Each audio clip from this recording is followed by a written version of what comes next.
Alright everyone, welcome back. Today we're going to hear from the Weather Hub. Before we begin this different video that I usually make, please try to like and subscribe. I'm trying to come back. I know haven't posted since November. Well, no, December. But wow, I haven't posted in a while, and I feel bad for that. It's just school and other things are getting really busy, and I can't post half the time. So I finally found some good free time to do it. I had to get a bunch of work done from school, as we're gonna start doing state testing here in a bit. But I was able to get some stuff done, and now I'm gonna make a video. Now you might be asking, well, it's just a playlist of your old videos. Yeah, because we're gonna make a bit of a different video here today. We're going to be making an analysis of every Pennsylvanian tornado. We're going to talk about them, do some in-depth research on them, and just look at Pennsylvanian tornadoes. Now, let's go back. As you can see, these are my videos. I have it muted because I don't want my stinky little voice getting in there, but yeah, we're going to go X, and if you could just see, look at my beautiful, this is from when I started making my videos. So and we're gonna go to the Tornado Archive. Tornado Archive is a pretty good website. It doesn't include tornadoes from 2024 onward because they have to update those hopefully shortly. But yeah, here are all Pennsylvania tornadoes from 1724, yes, to 2023. Let's begin. All right, so here's some quick breakdowns about Pennsylvania. It's had one EF5 tornado, which didn't originate there. It was during the May 31st, 1985 outbreak. This was an F5 tornado, so not an EF5. Let's look this up for anyone who is confused.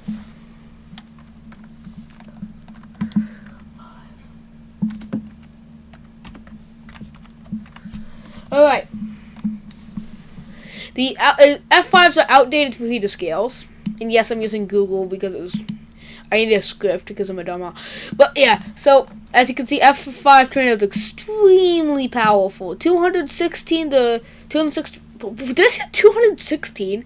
I said 261 to 318 miles an hour. So basically, yeah, very strong. Now, alright, so F scale, I think the F scale was a pretty good scale, but it was a pretty good scale in terms of wind speeds, but the EF scale and the F scale are both bad. Now I know I'm yapping here about a bit, but I feel like they should make a new scale where it's based off of wind speeds, damage. Like we have those stuff. We have Dows. We have storm chasers. We have a lot of things. It was like back in the 1970s where it was really hard to get stuff, so it had to be on damage. But EF5s only get to like 200 miles an hour and up, while these guys get to around 261 and up. So when you see some F4s in here, just know that they probably could be EF5s now. So while yes, Pennsylvania has had one F5 tornado, most of these red ones you see have now become EF5 tornadoes.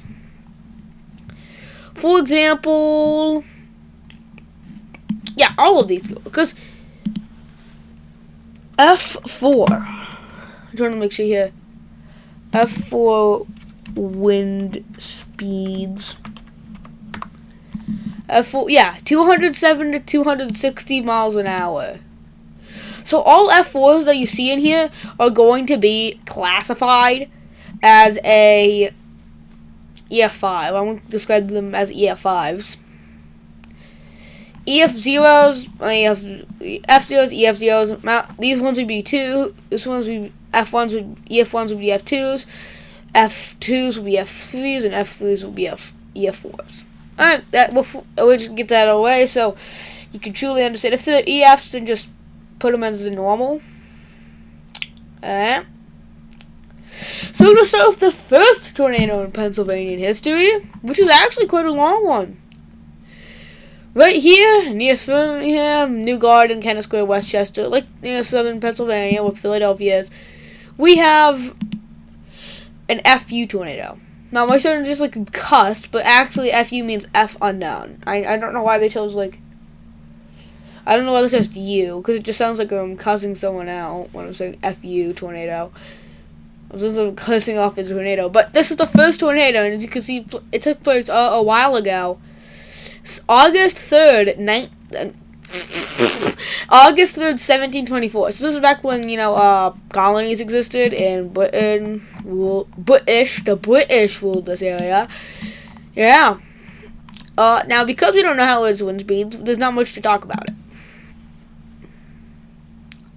I can't really talk about it because it's basically undocumented, and there's none. As you can see, this is like one of the lone outliers. Like, out of all of Pennsylvanian history, this is the lone outlier that was documented. It wasn't until like another 100 years later they started documenting tornadoes. I don't know why they just decided one was enough. Also, but the stats sheet, August 3rd, 1724, blah, blah, blah, blah, blah. Now, going out, let's look at the strongest tornado. The infamous May 31st, 1985 outbreak. I'll pause. I don't understand why I paused. I think I was just breathing in. But this had 47 miles. It was mainly in Ohio. It just tracked into Pennsylvania. Its affected areas around Wheatland, Bobby Corners, Greenfield, and Hogland before it dissipated. It was a pretty big bore, as you can see. It expanded across, and it probably did damage to a lot of suburbs. Now, this is going to be interesting. West Middlesex, PA. I know, sounds weird. I don't know why we name those stuff like this, but West Middlesex, PA, has the highest tornado index in Pennsylvania because. Anyway, so yes, they've never actually had a tornado, but the risk for the highest one because of the fact that that's right there. And number 2. They have an index of 194, which is 70 above the average. So, yeah. As you can see, the May 31st, 1985 outbreak produced a lot of tornadoes. F4s, EF5s, F4, another EF5. Oh, this one wasn't part of that. What is this? June 7th, 1947? Huh. That's cool. Now, one of the weirdest tornadoes in Pennsylvania history is this lone F4 that sits in a valley of like tornado, no actual tornadoes. And then you might be wondering why. Well, this area is the Appalachian Mountains / really hilly / tornado not like. Therefore, as you can see, there's a clear divide from right here all the way right here where the other tornadoes are. Yes, there's been some tornadoes in between, but look at the size difference. Like F4s, F5s, F3s to F0s and 1s. But this lone F4, this breaks that. May 31st, 1985. It was also very strong. 70 miles trekked across pretty much all of the Appalachians. It trucked from areas like Ridgeway, Johnsonburg, St. Mary's, and where you would see like, State College, like, Appalachian areas. No, I did not mess that up. No, fix that.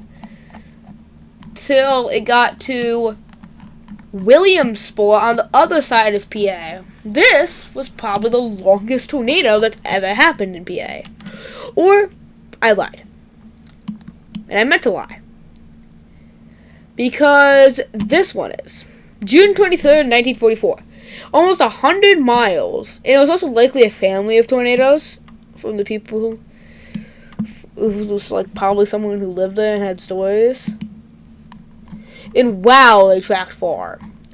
Tracking from the Ohio River, which some people argue, it says that it was in West Virginia, but I'm going to say it was in Ohio because, again, this is 1944, not 2029. But we don't have, like a lot of documentation. So and then it went through the West Virginia pair, Weirton, where, like, these areas, Steubenville. I've actually been to this area before. It's quite different. It's a little bit more different than you expect. Then it crossed through PA, where it just absolutely plowed as an F4 through areas like Claysville, Washington County Airport, which probably didn't exist back then, Mariana, Clarksville, Weiss's Landing, Carmen Hills, Mason Smithfield. This was probably one of the strongest, and it made a direct impact on Smithfield, well, at least if it was there. Then it went through into Maryland. It went through into West Virginia. We hit Brandonville in a couple of areas. And then it went into Maryland, and then ended back in West Virginia. 1, 2, 3, 4 states. This is the quad state tornado. So there's that weird tri-state tornado. Guess what? It got beat in terms of state by none other than this weird 1944 tornado, which actually was later. So I don't know why. It doesn't get explanation. Now we're gonna divide this up into regions. So, for example, how have I been recording for 10 minutes? I'm the biggest yapper ever, bro. I'm the biggest yapper ever. Anyway, now I'm going to divide it up in the regions. And if this video is a bit long, because I've already realized I've been recording for now 11 minutes, I apologize. So this might not get as much views, but I just wanted to make, and this is we're actually going to do a much of these. I'm also going to do a Ohio one and a New York one, which will be coming probably today because I have a lot of time to record, and that's fun. Now, so these videos won't be edited by my editor because I just want to get these out, because otherwise it may be outdated. Like, they might update the website and then I'll just be screwed. But yeah, so let me talk about the history of May 31st in the Northeast. May 31st in the Northeast is generally recognized as a bad day because of the fact that it had two separate, absolutely monster outbreaks on the same day. Oh yeah, can you guys believe that this was actually recorded a year ago? Yes, this was actually recorded back in 2024 and recorded when I was a big dum-dum. Right through spring. Right through yeah. Just look at this dude. Look at this dude. Now, if you're wondering, this is a very long playlist that I have that ends in the fall foliage forecast. This is probably the peak of my career, bro. This is honestly the peak of my career.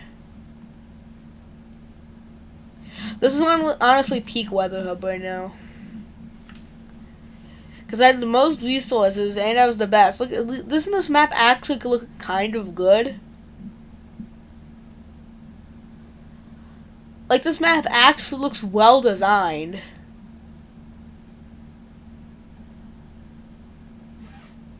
Yeah, just ignore that one weird spot right there. But this actually kind of looks good, well designed. But that was last fall. We're now in spring again. How? Anyway, yeah, so I'm gonna go back up. This is when I was like getting 50 views and like doing actually good things. Let's go back here to my stinky, poor 10 view video. Anyway, we back to the video. May 31st, I had two separate outbreaks, only 4 years apart. The first one was the May 31st, 1985, which was for Ohio, West Virginia. It was the bigger one because it produced more tornadoes and more violent tornadoes. However, May 31st, 1989 had more derecho-like, more winds, and arguably more damage as it trekked through from South Dakota all the way into Vermont. So, yeah, there's a lot of things that can happen in 1989. Now, with Pennsylvania's tornado season, Pennsylvania usually gets them more in the spring. Oh, no, not in spring, more in the summer, I'd say. Well, it's pretty much end up. So you can have severe weather as late as December and early as, like, February. It's just January because it's way too cold. Say from living here, it's probably Oh boy. Yeah, we don't get them as much as because spoiler alert, Appalachian.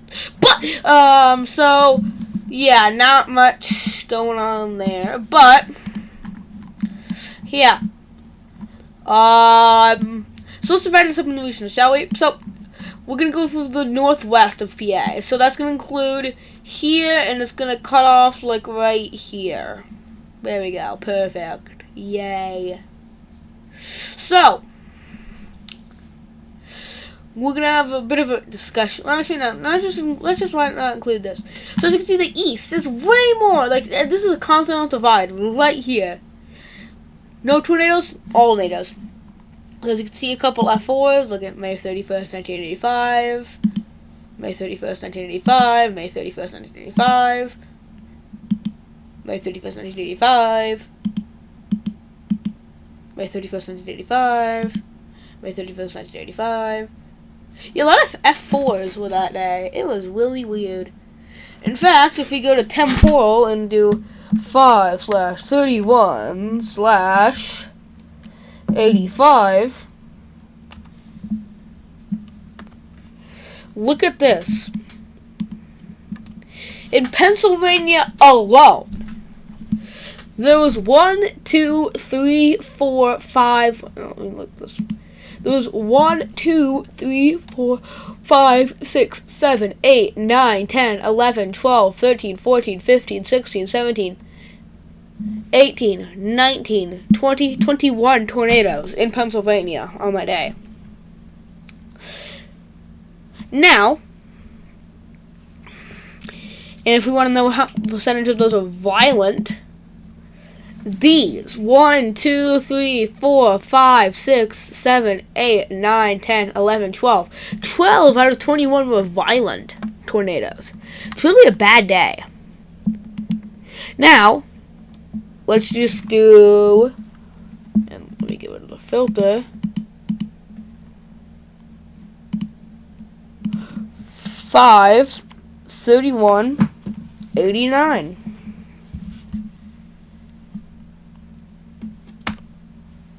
There were none. Yeah, because it was in New York. And so, nothing really happened. There was no tornadoes on that day. Anyway, shall we? Let's get back into this. The Northwest have seen its fair share of tornadoes. One of the weirdest, which I think we can move up here to Erie. Now, beautiful Erie, you've been there before. It's pretty nice, the lake shore, but look at this. There's a black line, which means the EFU. It was actually called FU at the time. FU tornado. It just sounds like I'm cussing. No, I'm not. Please, YouTube. Please. Please don't delete my account. Anyway. Yeah.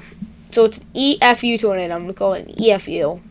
This is literally just, it's not a cuss word. Please, YouTube. I want monetization. Well, I don't get monetization, but I don't want I can't get in trouble. November 10th, 2005. Now, first off, you can already see November 10th, 05. That's not tornado season for us, especially up here in the north. And why is it in EFU or FU? Because they called it until 2007. But why was this not documented? If it traveled, I have to count this out. I want to say nearly 90 miles. Why wasn't it documented? It went through downtown Erie. Literally probably was tracking through West 9.5 Street along the buildings, bro. How was that not documented? Anyway. Yeah, I don't know how this was documented. See, this was a water spout. This makes sense because it's a water spout. And there was comments. But yeah, if it's on land, why did this happen? Like, this was July. That makes sense. But, well, what? Yeah, that was probably one of the strangest. Another one. Over here. I think. Yes, over here. Nope, not that. Not that. It was right here? Yes, I think that was it. So, this is Potter, and that's not Sullivan, bro. What the?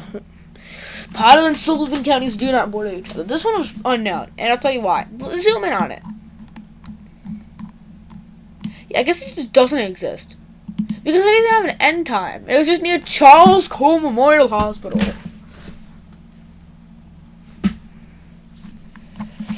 But yeah, there's a weird like, little tornadoes that are just like...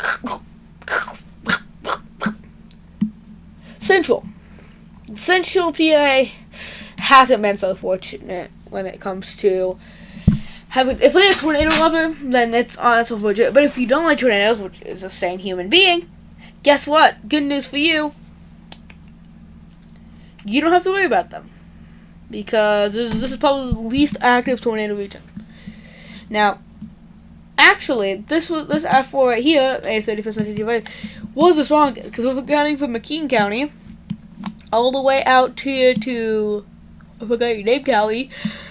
Yeah, it's the strongest, and it tracked through a couple counties. But excluding that, NATO, the strongest is F3 that tracks through Bradford, Pennsylvania, on July 10th. Get this, 1919. Yeah, after World War I, and 2 people were killed from it, making it the most deadly NATO. Oh yeah, one of the fatalities in the Northwest. This killed 4, so it was probably the deadliest in the Central. The deadliest of them all, which is that 5 tornado back in 18 fatalities and 310 injuries. Well, let's look at this. Look at this. From Emporium to Westfield, the strongest was a F3 tornado that I am pretty sure did not exist. Yeah, touchdown for a single second as an F3. NTV, touchdown about 2 miles, look at them down under the trees.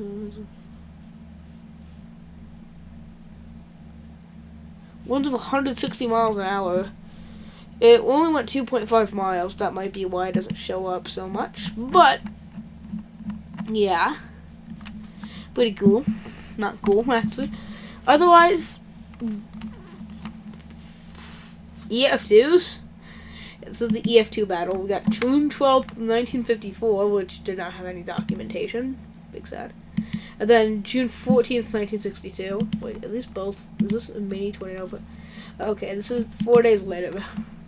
This EFU2 was in 1941, and it just kind of like went. But it only went 8.2 miles, which kind of shows up. But yeah, September 26th, 1994.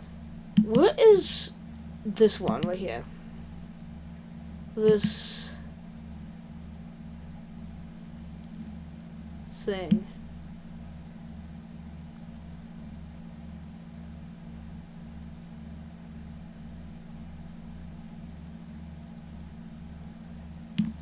Where is it? Is it over here? I think it is. May 1st, 2017? No.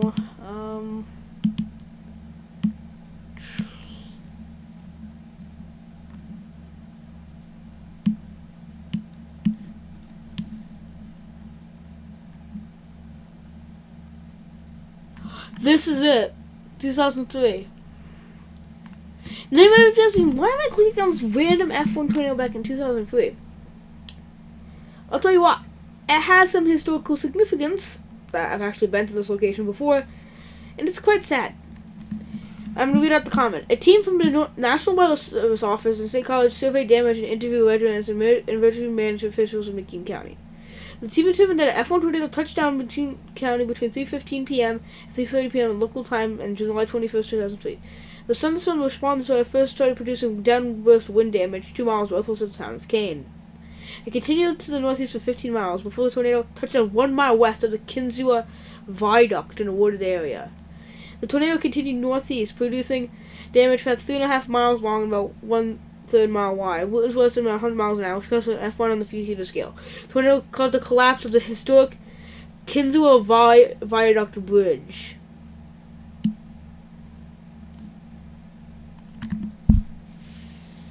I have to make this clear. The bridge was built back in 1860. It was the longest railroad bridge in the world. The longest bridge. It was considered as the 8th world wonder at the time. and was a reconstruction project. One employee was injured when collapse of the bridge. Thousands of trees. The Kinsville Bridge, constructed in 1882, well, was long, but most considered endangered historic properties. The viaduct at 300 was tall and 2,053 long, was the fourth largest in the okay. The bridge was given one of the 511-ton Big Boy, the largest steam engine in the world. It was close to rail traffic in 2002 after the inspection by the DNCR for significant source. They're gonna restore it, and then it uplifted in 2.5 miles northeast of the bridge. Down little Smithport was again touched down because the northeast path to Farmers Valley, Route 446, and yeah. Governor Wendell's proclamation of disaster emergency report was Southwest Pennsylvanian counties, including McKean. Some requests were made for the proclamation of major disaster for the Commonwealth of Pennsylvania, specifically requesting implementation of the public assistance grant. So this tornado basically made a government law. Yeah. This was bad. It was F1 tornado, but it caused probably as much damage as an EF5 would. Really bad, really sad, and because I'm from Pennsylvania, it's awful. Northeast. Now, the Northeast is a pretty interesting thing. It has EF3s, EF2s, EF1s, but you cannot see a single F4 in sight.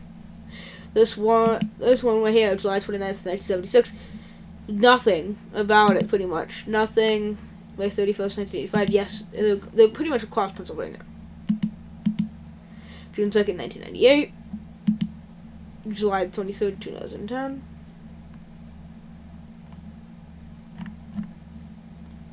Yeah. So, that was not really much to talk about. It just had a couple injuries. It's really lucky because it was more tornado prone. It was less tornado prone. And then this one, more EF2, a couple EF3s, and one EF4 back in 1870. How do you document that? That's surprising. 25 injuries and 2 fatalities. Big sad. This one had 4, even though EF3. This one had 0. I'm just checking the EF3s because I'm not going to check those. 1, 0.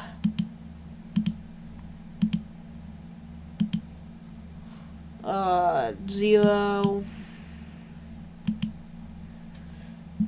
0. 0. 0.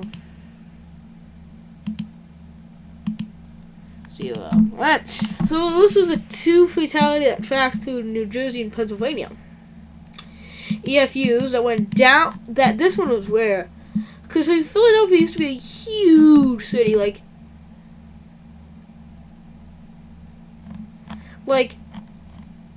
big as New York type thing, and it tracked through little downtown. I'm pretty sure it hit the direct center of PA. Not PA, Philadelphia. Yeah, it went through the downtown center, right through the park, and basically just plowed through. It was really sad. And it was on April 13th, 1856, and somehow no one died. But it said italics possible tornado. How the hell do you have a possible tornado that went through Philadelphia? But yeah, that sums up the South Central. And this was in competition for the smallest tornado. Yes, it had an F3 here. Okay, click on it. Please. I want to click on it. Okay, that's good, because it's literally physically impossible to click on it, though. You mustn't click on it. Okay, well, I can't click on that one because for some reason I just like this one so much. So let's talk about this one, I guess, because it wants to. July 30th, 1996, blah, blah, blah. Not really that important. Of course, for the people who lived there, of course, it was important. I'm not trying to disrespect anything. SF3 here, June 7th, 1980.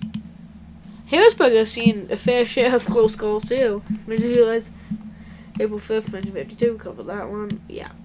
As you can see, it is absolutely barren. F1s are the main dominant force, and was. Then you got the Southwest. Wow, that's a lot of F4s. You got this one, 1944. 1944. I guess there was an outbreak of June 23rd, 1994 through the southwest.